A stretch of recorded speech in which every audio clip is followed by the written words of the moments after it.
در دوره تشبوس‌ها بخشیده به جشن 30 سالگی استقلالیت دولتی جمهوری تاجیکستان طبق نقشه چاله‌بین‌های مقامات اجرایی حکومت دولتی شهر در دهات محل‌های اهالی‌نشین شهر ترسونزاده نیز کارهای سازندگی و آبادانی دسته‌جمعانه با سرعت ادامه دارند.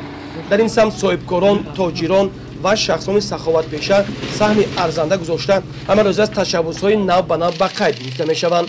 ساخته به استفاده دادن مرکزهای سودا، چایخانه، نانوایخانه، میدانچه‌های ورزشی، تعمیر و از نوسازی راه و راهرو اقدام‌های خوبی صاحبکاران محلی میباشد. جمعیت دارای مسئولیتش محدود عبدالله انشاءات از ماه می سال جاری ساختمان خود را در مرکز شهر ترسونزاده آغاز نمود و امروز کارهای ساختمانی در جریان است. ساختمان عبارت است از 4 بلوک 8 آشیانه. ساختمانش طول 1 سال دوام خواهد کرد که تابستان سال آینده به مردم به استفاده خواهیم داد و بلوک های هست که تا 1.5 سال دوام خواهند کرد. افضلیت هایی که در بنا هست این در نزد بنا توقفگاه نقلیاتی، مرکزهای فراغتی، مرکزهای سودا، میدانچه بازی کودکانه و دیگر افضلیت هایی که شرایط معاصر تقاضا میکند مهیا خواهیم کرد.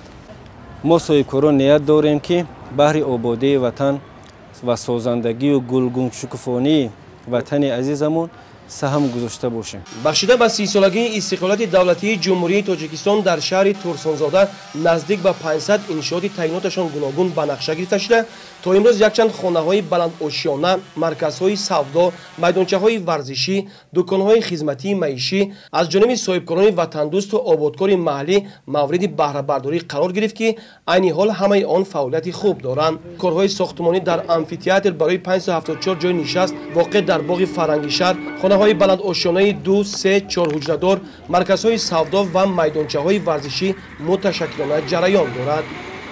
ساکنان این گوشه کشور در عزم آنند که همه جشن‌های ملی مملکت را با دستاوردهای نظررس استقبال گیرند.